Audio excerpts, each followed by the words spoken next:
Philadelphia, are you ready? They said, are you ready? This is Brotherly Love Wrestling Podcast, your first stop for everything professional wrestling. So sit back and enjoy wrestling talk at its finest with your hosts, Larry Hall and Joe Corrado.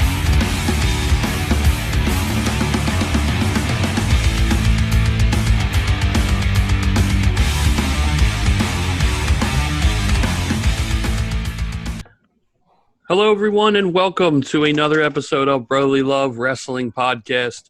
We are back to our old ways, at least for tonight. And we are talking about everything going on in wrestling. There's a lot to talk about. But the first thing we're going to talk about, like the virtual background behind me, The Undertaker retiring. Well, for now, retiring. I hope this is... I hope this is it. I hope he really does retire. I hope that match with AJ was his last. Why do you hope that? I think it's a good way of going out. I think it was one of his better matches we've seen in a while, even though it wasn't a traditional match itself. Yeah. He's satisfied. With this avenue that they've gone down, it stretches his longevity even more. Yeah, but there has to be a time to stop. Like, he's given enough. His last match with AJ Styles, you think that's worthy of a retirement? I mean, I'm not taking one of anything the greatest I've ever seen. It was so well put together, and everything about it, I thought it was great. I'm not taking anything away from AJ Styles, but, I mean, out of all the names that you could pick for one more match, would you pick AJ Styles? Now, yeah, maybe I would agree to that. I mean, it's not the ideal last opponent for The Undertaker. Michaels would have been great, but, he doesn't have it anymore. Out of anybody, not like Mick Foley's good. Ideally, it would be Mick Foley. Yeah. In a perfect world, I'd put Mick Foley and let that be his last match.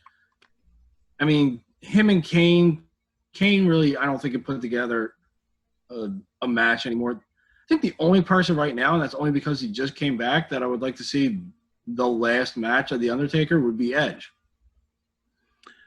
Yeah. But he'd be, as far as tying his career together and, like, the feuds and all he's had, yeah, I can see that. Him and the other one. It would make sense. And JBL, I think, is another good one, if JBL were younger. I think that, Cena could pull it off. Yeah. But, for The Undertaker, it really can't be current talent. I know the rub and whoever gets this is like getting the biggest rub of all time and putting them over on your way out. But yeah. Even if you're going to go that route, Styles isn't a fucking spring chicken. He's in his 40s. But he's one of the best they have in the ring. Yes, but wouldn't you want someone to have that to be skyrocketed? Wouldn't you leave that for a Bray Wyatt or an Aleister Black? Yeah, if you were to do one last match and you wanted to be someone who you want to put over immensely. Yeah, of course, because me and you have spoken about this before, is that we think if you're going to end The Undertaker, you pass that torch to another kind of character like that, one of those like Bray Wyatt or like Aleister Black.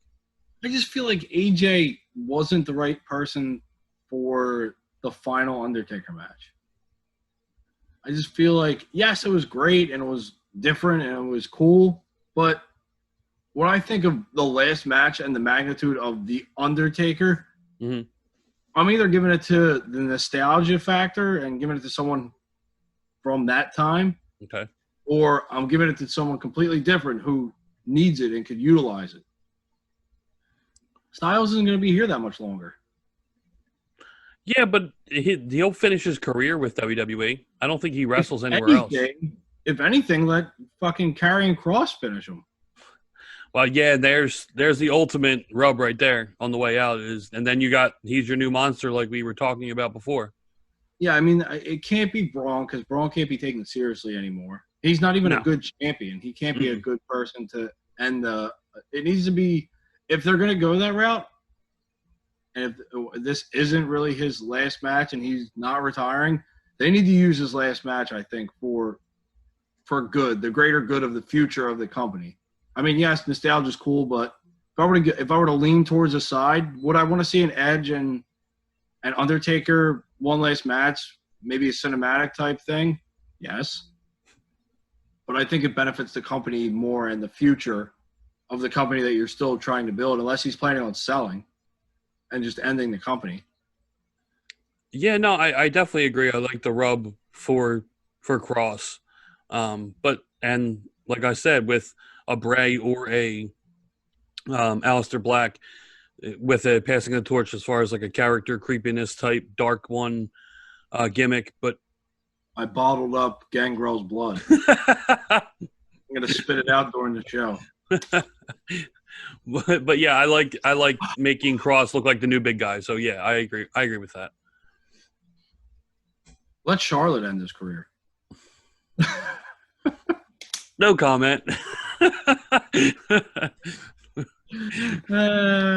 Why not? Because you almost had me. You were baiting me. I can see it. No, I'm good. Why I don't not? even want to get into that. No. Why couldn't Charlotte end it? Was there anyone not more deserving than Charlotte Flair? I saw Give Taker the men's title. Let her win the women's title and whatnot 4 or 5 more times, and let her end Taker's career by winning the men's title and conquering all of WWE. She'd be the female Brock Lesnar. She'd have to be to do all that. She would be. Yeah. I think if anything would have caught Vince's ear, this would have been the only thing. All the other brilliant ideas that I've had, this would be the one. Very true. You're right. Oh, that's such good.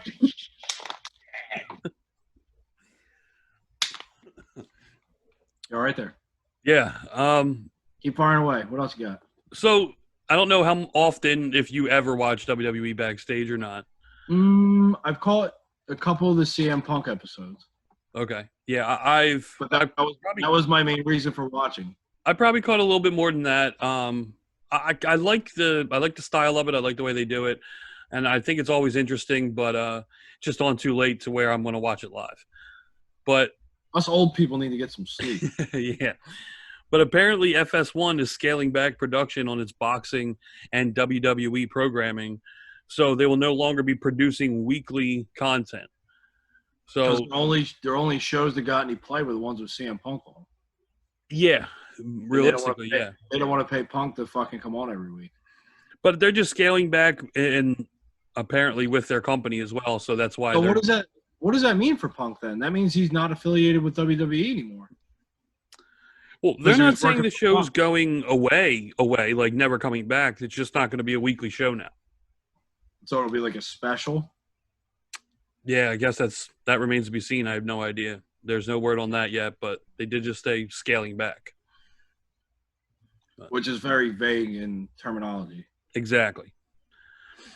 But moving on, AEW this past last week, debuted 2 new roster members, 1 male, 1 female. The Ricky Starks, who used to be in NWA, you look at another piece that NWA could be the future. TV title champion. Yes. Yeah. And he is. It was NWA television champion, not TV title champion. Yeah. Because that doesn't make any sense. It's a double entendre. I knew what you meant. But aside from Ricky Starks, you have this character, I mean, looks straight out of a horror movie. Abaddon, she looks absolutely insane. Really cool makeup. Yeah. She's scary. Yeah, I think it's a good character for AEW. It's a character. Well, yeah, exactly. It's what I think they need more of. Absolutely. But there are 2 big signings for them, for sure. It's good for the women's division because as lackluster as it was, it started to pick up some traction after they started, and it has gotten a lot better. Mm-hmm. Yeah, for sure. They had no idea what they were doing when they first started with that whole what was the woman's version of the Inner Circle? What the hell was that called with Brandy? The Nightmare Collective. Yeah, that was awful. Yeah. That was freaking awful. I mean, they got past that. That's not even a thought now. So now they're focusing on the actual talent, and I mean, they are doing a lot better. I will give them that. There's some things that they miss me on, but they are getting better in some aspects, which I'm happy for. They're definitely a tag team priority promotion, which is great because of the talent they have on the roster. It's. I mean, it just can't miss. Honestly, it just keeps getting better and better. Their tag team division, if they wanted them to, which they won't, no one ever does. Their tag team division could outshine that singles division. Yes, I agree. I mean, now, you have Hangman and Omega, two of your biggest single stars. You have them as a tag team, so they're right there. That elevates the tag team division greatly. And then obviously FTR, Bucks, Private Party, Best Friends, Butcher and the Blade, Lucha Brothers. I mean, the list goes on and on and on and on. Yeah, and Dark Order, SoCal Uncensored. That is deep. Yeah. That is very, very, very deep. Yep. And the Dark Order has two tag teams. They have the Beaver Boys, Silver and Reynolds, and Evil Uno, and he's got a mixed martial arts name. Gracie? No. Grayson? Stu Grayson? I think I'm right. Yeah. Great. It's not Gracie. It's not MMA. Yeah. No, it's not the jiu-jitsu master. No. Anyway, that division could easily – I'd put that tag division as top, tippity top of any wrestling promotion. Yeah, I don't think anyone touches it. No, the WWE had it, and they still do. They just have – they're completely lost. Zero interest in their titles. They're completely lost. Mm-hmm. Like, you've completely diminished the Usos, the New Day. Who else you got there? The Street Profits, the Viking War Raiders experience. Yeah. Who the fuck else do you have? Well, God, what's it? Lucha House Party is there still? Now you have Nakamura and Cesaro. If you look at it, it's a good tag team division. Oh yeah, it's not like they're not talented. They just aren't. No, just everything that they're doing with them has just been pitiful. And you have Miz and Morrison. Yeah, there's another really good tag team. Yeah, you have it's baffling that you have the talent. Why not give them time? You have 3 hours on Monday. Move the whole fucking division over to Monday. And just do, how WCW, when they used to lead in, they used to put a cruiserweight match on, or the first hour would be cruiserweight. Yep. Why couldn't you do that now? Why couldn't you do the first hour as tag team? And you could even mix in the women's tag team, or keep the women's tag team on SmackDown and don't have them jump brands, because you only have 2 or 3 women's tag teams as it is anyway. Or split it between SmackDown and NXT. Yeah, I think that would be better.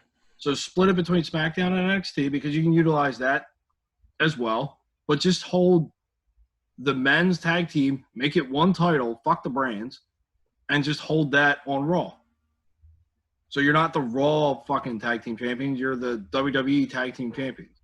Yeah. They just need to figure it out. You have 2 shows and you have zero interest and very little or coherent build for any of your tag teams.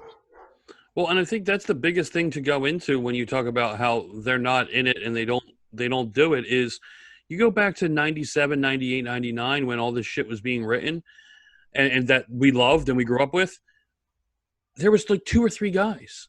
It was like Pat Patterson, Vince, and like Cornette, or you know what I mean? Like, that was it.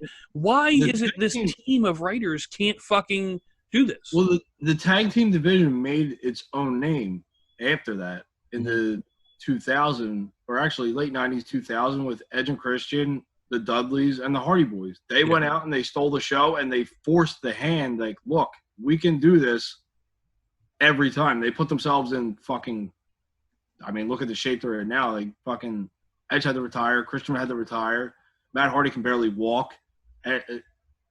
Jeff Hardy's fucking been in and out of rehabs because he's been in so much pain because of everything he did back then. I mean, Bubba and Devon pretty much. They're probably the best shape out of all of them. Yeah, which is fucking astounding when you actually say the word shape. Yeah, exactly. But, yeah, I mean, we started off, it's funny is we started off complimenting AEW on something, and now we're just piling on. We fall right back into, because if you see that going on in the other nationally televised wrestling show, why would you not want to highlight, look, you're the best tag team wrestling on the planet? And they make sure they tout it. AEW, every time AEW stinks something, they make sure that they project their thoughts out there so everyone can see it. Mm-hmm. And they kind of do it backhandedly too, but that's a different story altogether. Kind of like a snotty brat type way to them, but that's a different story altogether. Why wouldn't WWE be like, yeah, you have a great tag team, but look, we can do just as good, if not better, because we have that capability, which they do. They just choose not to do it, or they haven't figured out how to do it. I guess. I just don't understand how you have a team of wrestling minds in a room and you can't figure out weekly television. Not that it's easy, but if 3 people sitting around a fucking pool can do it back in the 90s, a full fucking team should be able to do it now, especially with the wrestling talent you have in the ring. It all boils down to that final say. True. Yeah. I'm just glad to see the tag team titles be defended on Monday Night Raw instead of a fucking bowling match or whatever, the basketball game. But couldn't they should have built that a completely different way. They made them out to be best friends in competition, and then how are you supposed to invest yourself in that match? Like, you haven't really created any interest in the two as a rivalry. No. Although the Usos, the Usos and the New Day started out disliking each other and then respected each other afterwards. So, yeah, I mean, they had more heat. Yeah. With each other. Yeah. I mean, they did a battle rap.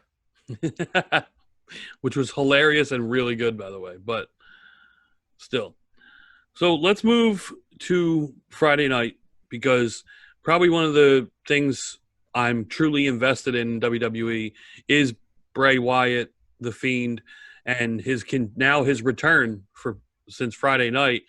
But that wasn't the only return. We got to see the Eater of Worlds return, and the old Bray Wyatt, the original Bray Wyatt, and seemed to get under the skin of Braun Strowman a little bit. I love this idea. He's WWE's version of Matt Hardy. Mm-hmm. I mean, they go about it in a similar way. They're both over the top, but two different facets. But he's basically the many faces of fucking Bray Wyatt, just like Matt Hardy's version 1, broken. What was he? Version 1, the original Matt Hardy. The classic. Yeah. Unkillable. Unkillable. Yeah. So yeah, now you got Bray Wyatt, who's Mr. Rogers, The Fiend, and Eater of Worlds. Mm-hmm. Basically the same thing. They're running the same shows. But I like it. I mean, you did the 3. No, I like it too. After seeing it, it made me think. I was like, I like that Bray Wyatt the most. Yes, I do too. I mean, I love The Fiend, but that Bray Wyatt, it was such a shock, and he was so good on the mic. He was exactly what they needed and what they still need. Someone completely different. Mm-hmm. Someone that is a completely different stereotype from everyone else. Yeah. I mean, he doesn't have the look. He's got the in-ring ability. He's got the mic ability, but he doesn't have that chiseled, fucking ripped out of your mind look. So he didn't get the ultimate push to the top. But he was a character that anyone could invest in. He was a cult leader, but he was a fake cult leader at least, unlike some other people. Yeah, and the best thing about this is now I keep hearing about the match coming up for Extreme Rules and being very, very cinematic again, as far as for much like the Firefly Funhouse was, him and Braun for the title. And I'm glad because, like you said with Taker, there's just new ways to entertain and put on, if it's even going to be a match per se. Well, he's a Taker too, because Taker had his recent version of Taker. He had Biker Taker. He had the Dead Man. He had the Ministry Leader Taker. So I like that there's another character. Like he's perfect. Mm-hmm. He is that character. Yeah. And he's a different character. He's not like the Undertaker character-wise. He's more demented and strange. Oh, yeah. Yeah, it has to be, like I said, it's the storyline I'm most invested in WWE programming, period. I love the scene. The other part of that just so happens to be Braun Strowman. Yeah, it's not because of Braun. It's purely because of Bray. So do you take the title off Braun? Do you put it on Bray? Yeah. I mean, I thought it was a mistake having Braun have it in the first place. But like I said, when we were watching the pay-per-view Backlash, and I said I really want Bray to fuck this up for Braun and him drop the title to Miz or Morrison about to win and Miz push him off and win, and then them two go for the title, and then you have Bray and Braun in their own, because I don't think he needs the title, but I'd rather him take it off Strowman. Okay, so you didn't get your booking that you wanted, but now you're left with either Braun keeps the title or Bray wins the title. So if you have Bray win the title, the only thing that kind of something that it ruins, which they're already doing a good job of that anyway, is the Money in the Bank briefcase. Because Otis and Bray, I mean, I think Bray can make almost anything work, but I don't know if Otis can hang in that storyline. I don't think he has to, though. I think you can make it become a viable threat to cash in and win the briefcase. I think you can go a whole different way with it. Title? I think you can go a whole different way with it. With Otis, you're not going to have him be a Seth Rollins, a Edge, a ultimate opportunist. It's not going to work. You're going to have Bray be the aggressor. Maybe have him come out, have Otis come out and say, "I'm cashing in. I'm tired of waiting. I'm cashing in on Bray Wyatt," and then you have Bray turn around and abduct Mandy, and then now you're putting it on Otis to have to get mad, become this different guy that you haven't seen him become yet, a la Shawn Michaels' Mind Games '97 with Mankind, where. Are you putting an Otis comparison? I'm just saying to add another level to Otis's character, he needs to get mean, he needs to get dirty. So, and the same thing needed to happen with Michaels back in '97. That's why he was perfect with Mankind. This could be Otis's moment of changing a little bit into this character where he has a really hard side that he can tap into. I mean, it would be good for his character development. I will say that. I just don't know if he can pull it off. I don't know if he can get people invested. And I don't know. Yeah, I agree. I don't know if you can do that until people come back. I think that might be what they're waiting for anyway. Yeah, I agree. Because it has to be one of those moments. That has to be a pop for Otis. But would it be? Would Otis's pop be as big if he's cashing in on Bray? I don't know. I don't know if it would. Bray steal a lot of that thunder? Yeah, it would be hard. They run into that sometimes where they have this baby face that they want to push, but he can't get bigger than his adversary. Yes. Yeah, I don't know. I think that feud would be very good, though. Well, remember, fucking Cena was the ultimate baby face, and then Brock came back and fucking suplexed him a bunch of times, and Brock got over fucking hugely. Yeah. I don't see Otis being able to climb above Bray Wyatt. I think the only way you do it is if you kind of saddle Bray Wyatt and you kind of diminish him a little bit, and you don't want to do that. Like, you'd have to dumb down Bray Wyatt to get Otis over. Well, aside from trying to do that and ruining Bray Wyatt, how would you make fans hate Bray Wyatt? I think that's the ultimate question. How do you make fans hate him? I don't think him capturing Mandy Rose is going to do it. I mean, I agree there. That was a plot point where at least you can get Otis into it a different way. I don't know how you get him to hate him. There's not really anybody that's so massively over. Like, you could have done it. You could have done it when Kofi was champion. After that, after Kofi won the title and he was so fucking massively over, you could have done something there. Yeah. You have to get people emotionally invested for someone to be hated, or just be Baron Corbin or Charlotte Flair. Yeah. I mean, people hating them actually makes me enjoy that wrestler even more, though. Yeah, because they're doing a good job at what they're supposed to do. Like this right now, excuse me. This right now is making me like Charlotte Flair more. Like, I don't think she's overpushed at this point. It's giving me a completely different perspective on Charlotte Flair. Like, I look at her now that when she's put in this position every week and generates this much buzz and heat, if you were to put anybody else in that position, they wouldn't flourish.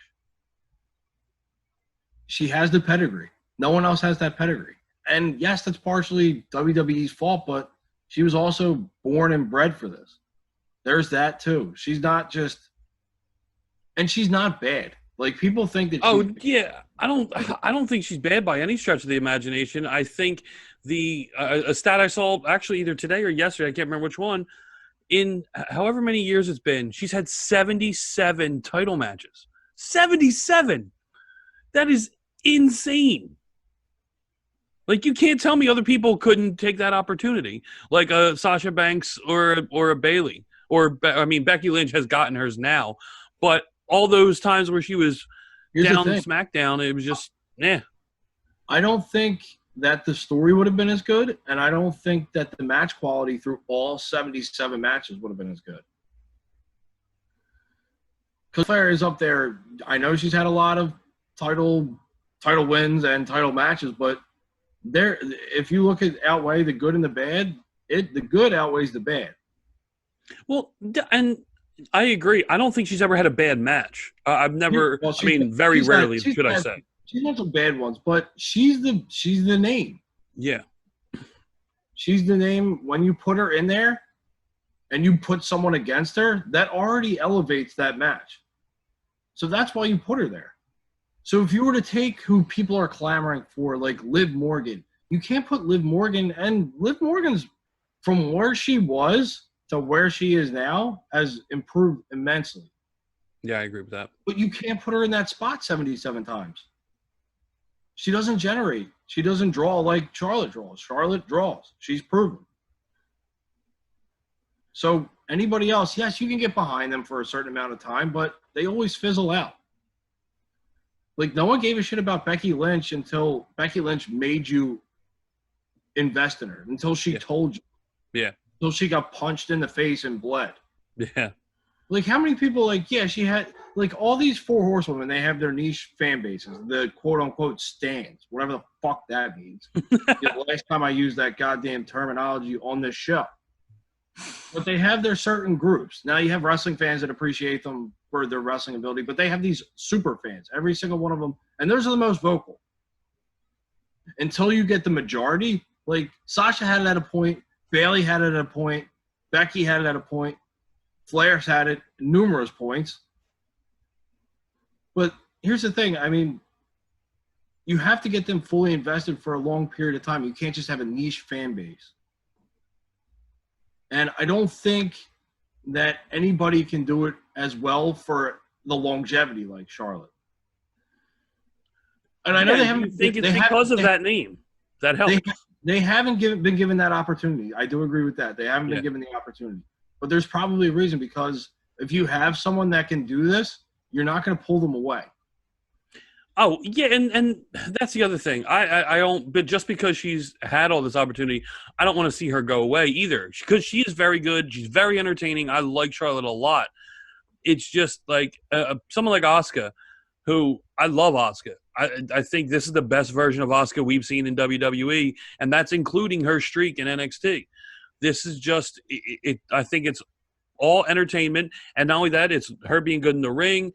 It's believable. Her being her. She's doing it herself too. Yes. She's doing it herself. She's not. I honestly don't think she's being told. I think this is just her. I think she's letting loose. I think she's getting comfortable. I think she's got a goofiness, but a very seriousness about her. And I think that she doesn't need the language barrier to get over. Like, I think just by gestures and body language alone for her, like, that's how she got over. She doesn't even have like a catchphrase. People usually either flock to a catchphrase or theme music. Yes. She doesn't really have either of that. She's just getting over on her character. And I think that started because of her being on commentary during COVID. Well, here's the thing. You saw that. Some people get the green light and they take advantage of it and they make themselves – they get people to invest in them. Yeah. Like Asuka did that. Yeah. And until that person gets that opportunity and is able to take that opportunity and be like, look, these people need to see me. It's not going to happen right now. Mm-hmm. You need fans. You need someone to be – you need that – you need to be able to hear that. I mean, you can see it ratings-wise now. The ratings are shit. Yeah. And trying to upstart someone new and try and get people that aren't even in the stands invested, it's going to be tough.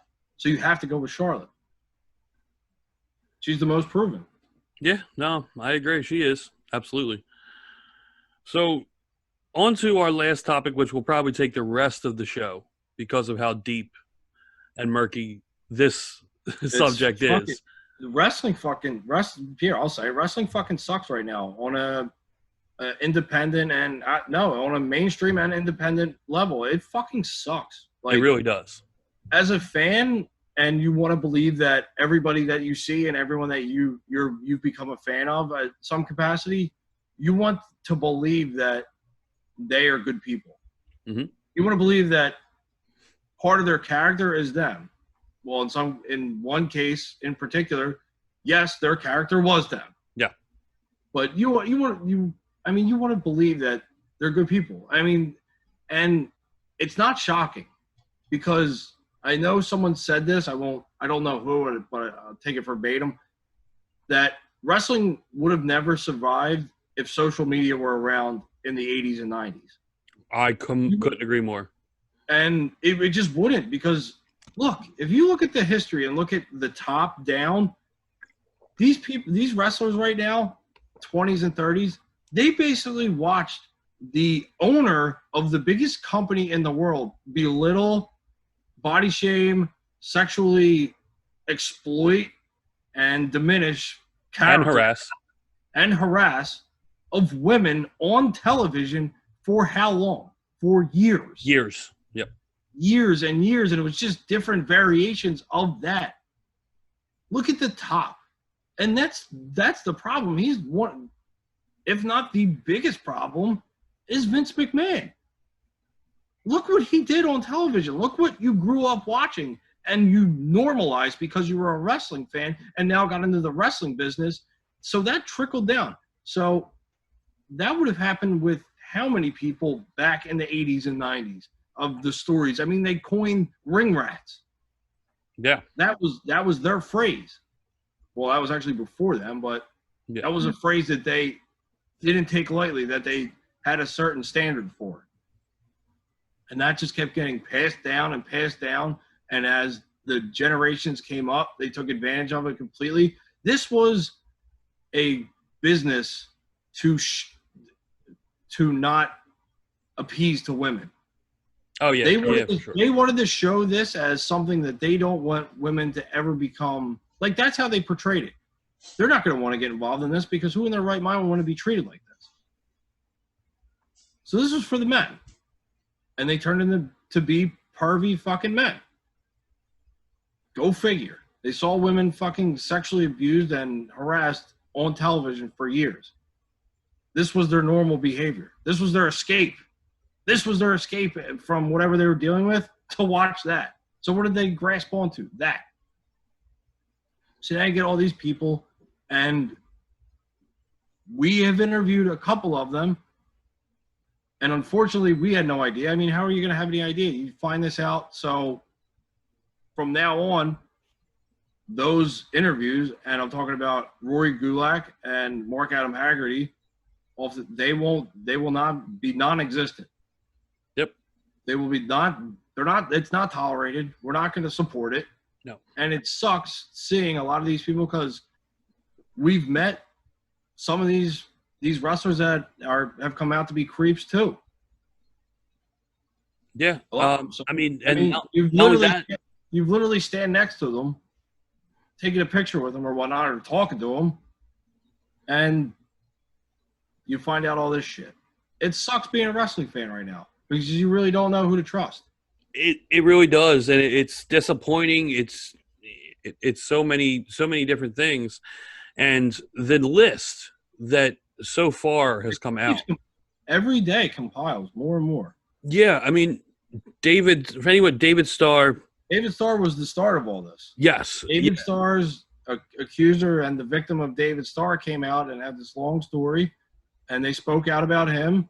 And some people verified it and said, yeah, he's like that. He even came out and said, copped out a fucking apology and said he wasn't a good partner.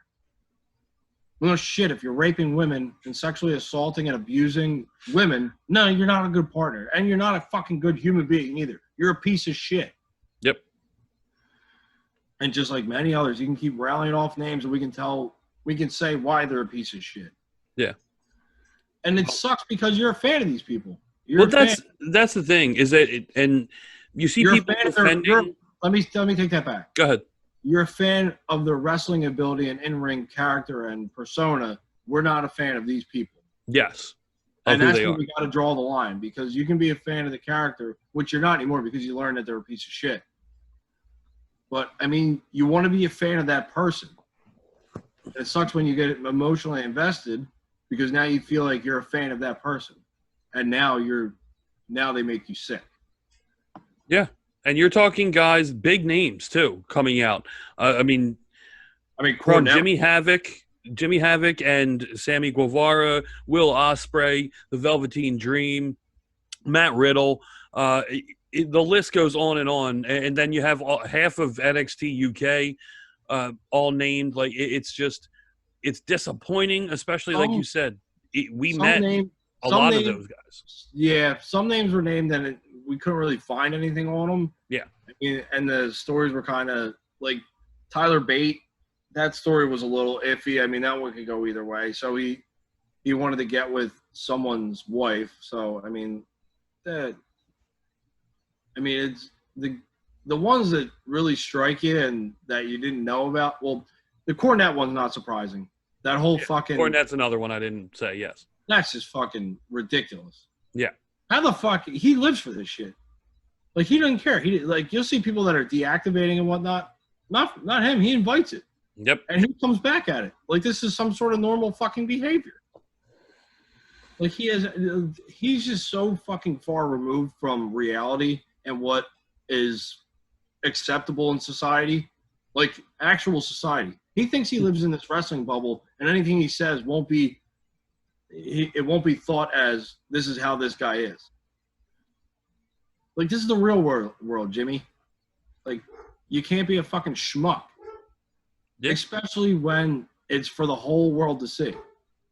Like, you're not in a wrestling ring. You're not doing a show for 75 people in fucking the Mid-South. He's just that one didn't surprise me at all.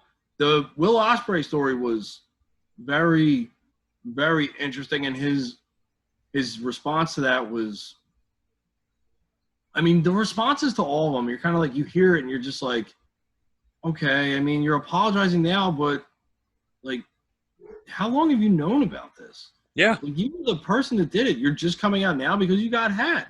Like, shit came out. You can't deny it, and you're not denying it. Like, look, I did this. I was a shitty person. I've known about this for so long. I either didn't think I was doing anything wrong, or I have some lame ass excuse of why. Like, you see a lot of people like, oh, I was uneducated. I didn't know. I don't know. I don't know what the fucking. There's no excuse. There's no excuse that I want to hear. No. I think that's another one, especially like a Joey Ryan. Joey Ryan, he just can't. Like, his were jail worthy. Yeah. He was literally raping women. He literally raped someone. Mm-hmm. That's prison. Yeah. Yep. That's all there was to it. That's not just blackballed for the rest of your, or blacklisted for the rest of your career in wrestling, but that's prison time. That's a crime. Yeah. And I mean, the Will Ospreay one, I'll double back to how him and blacklisted Pollyanna because she accused one of his friends of sexually abusing or raping her. Mm-hmm. And they basically took the side of him and blacklisted her from wrestling. That's a shitty story.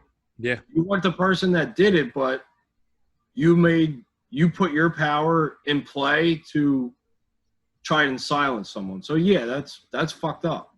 Absolutely. And one of his big excuses is he was uneducated. Well, yeah, I mean, I don't know where education comes into play of being just a morality. That's what it is. But you're not really taught this. Like, there's no class saying, how do I not be a dickhead? This is life. Exactly. This is life. It's not something that you're going to open a book and just read, oh, I shouldn't do this? No, you look at life around you. I mean, come on now. Well, and I think that's the thing that bothers me. I mean, obviously the acts and everything coming out, but then you have fans who can't, like you said, can't differentiate from a character and a person. Like how Sammy Guevara came out 4 years ago on a podcast that obviously nobody listened to because he said he wanted to rape Sasha Banks. You know what I mean? He wanted to go over and rape her. And and it comes out that that's a joke. No, that's not a joke. Like, that's not funny. I've never thought about that being a joke or thought about joking like that about any woman ever. Like, let's give him a microphone and give him an open mic night, and we're gonna see how many people actually fucking go to the guy who's like his joke is, I want to rape this girl. How many people are gonna go to that fucking show? How do you think that that's funny? Like, how is that like coming out of your mouth? How do you even mean that as a fucking joke? And who the fuck is thinking that's funny? Who's the fucking idiot that's thinking that's funny and that would egg that on? Like, oh yeah, let's go cheer for this guy. He's just going to list off names of people he wants to rape. Woohoo! That's fucking funny. Right there. It's stupidity. And people want to, and I did see some of the people siding with him. And their excuse was his age. Motherfucker was 22 years old saying that. Yeah. You learn that shit when you're 5. Just because you have this new wave, this new generation that's coming in and doesn't want to be held accountable for what the fuck they say and thinks that everything they say doesn't come with a fucking consequence. With Sammy, he did it while he wasn't under contract with AEW. Of course. If he would have done this now, and this would have came out now, terminated right away. Done. Yeah. Done. Don't even think about coming back to wrestling. You're fucking done. He said this 4 years ago. Yes, it was fucking terrible, and he's stupid for saying this. Yes, he does deserve to be punished now. There's this whole fucking generation that wants to come up and think, I have no repercussions for what I do or say. So I'll just say this, and fucking I'll get a bunch of hits on fucking YouTube or some shit because I'm an asshole, and there's no repercussions to follow it. Yes, I would have fined him. I mean, I liked what AEW did. They suspended him. I would have definitely put a suspension in order, like 2 months, 2 month suspension. And I like that they took away his pay. I think that's another, because that's more than just a slap on the wrist. Yeah. I mean, now everyone has different ways to fucking make money, and he probably will. So I probably would have hit him for like 25 grand. But like, look, you're going to pay us 25 grand and you're suspended for 2 months. Well, the good thing is that aside from being suspended until further notice and going through sensitivity training, every bit of his salary while he's suspended is going to be donated to the Women's Center of Jacksonville. Okay, so here's the thing. They came out, and they also did something with Jimmy Havoc, too. They put him in treatment. Mm-hmm. I think he's done for a while. I think he's in treatment, if I remember reading that correctly. I think you're right. What is WWE waiting for? What do you mean? With Dream and Riddle and guys like that? Yeah. I know that NXT UK is basically done. They released a lot of people, but you're releasing a bunch of nobodies that you're doing nothing with anyway. You have 2 people at the top that you need to focus on. And I think that the reason that they can't do it is because of their past. Because they've been promoting this for so long that how are they going to say no to something that they've done themselves several years? So, yeah, when you have your announcer yelling puppies when women come on the screen, it's hard to be moral giants. Yeah, not only that, but we can go down that laundry list of shit that they did. But with Velveteen Dream, you're not even acknowledging it. He's in high-profile matches for your main title on the yellow and black brand. Matt Riddle, and I know this came out after the TV taping, Matt Riddle just beat the Intercontinental Champion and is on his way for a massive push. And one of the best wrestlers in the world. One of the top wrestlers in the world is who he beat. So why wouldn't you start there? Why wouldn't you make a statement right there? Yes, I know it hurts your bottom dollar. But you're basically condoning this. You're basically the biggest company in the world condoning sexual assault of some fashion, whether it be predatory or not. And I mean, it's just mind-boggling that, yeah, they knew about the Riddle situation and they got their legal teams working on it, but to not look, you can't parade this guy as your fucking show horse right now. You can't. And same with Dream. They have a stigma about them, and you have to get to the bottom of it before. Like, look what they did with Enzo. Yeah. Enzo got let go. Similar story. Yeah, but so did Rich Swann. Similar story. Physically assaulted his girlfriend or his wife. Let go. These aren't your top guys. Yeah. These aren't your guys that you're making money off of. These aren't your big money draws. When it happens to guys like that. And the funny thing is that it's been forgotten about from fans with Riddle and with Dream. Like, as soon as they came up, people were so quick to throw away Candy Cartwright's story. Nah, Matt Riddle could never do that. And then there was another person who came up and shared another story of Matt Riddle and had DMs from him and whatnot. I mean, people were so quick to dismiss that as soon as he beat AJ Styles on SmackDown. They refuse to believe it because they don't want to see the good guy who's been on the indies so long and putting in his dues and finally making it and now beating AJ Styles. They don't want that hero to be gone. And they're not separating the character they're seeing on TV from everything else can be despicable. Reality. Every other story can be despicable. But when you have someone that I'm emotionally invested in and he's one of the top people in the company and I've been a fan of his for so long, now you draw the line right there. Now all of a sudden you're questioning stories. You've accepted every other one and you're on that side until someone that you like and someone that is one of your favorites comes out and the company is backing him as well. So now you like, well, it must be right. He must be right. The company's backing him. He got his lawyer. Who the fuck is a lawyer for a woman who's quote unquote stalking him? No, and I get it. Riddle's very likable. We liked Riddle. We met Riddle. He is a chill guy. He's nice, approachable, easy to talk to. Like, he is a nice, charming guy. Yeah, again, you want to believe that that's him on and off the screen. Yeah. I always remember Vic Delicious, thank you for this. The words of wisdom from Vic Delicious. The wrestlers only let you in what they want you to know. Now, you're not going to come out and say, oh, look, I'm a scumbag who mistreats women. That's who I am. They don't want you to know that. You're not going to buy their shirt. Mm-hmm. You're not going to spend that money to watch them on pay-per-view. You're not going to support them and come to the shows that they're on so they can get a bigger payday. Yeah. If you know that they're not going to – they want you to know as little about their personal life as possible and just want you to believe that that's them.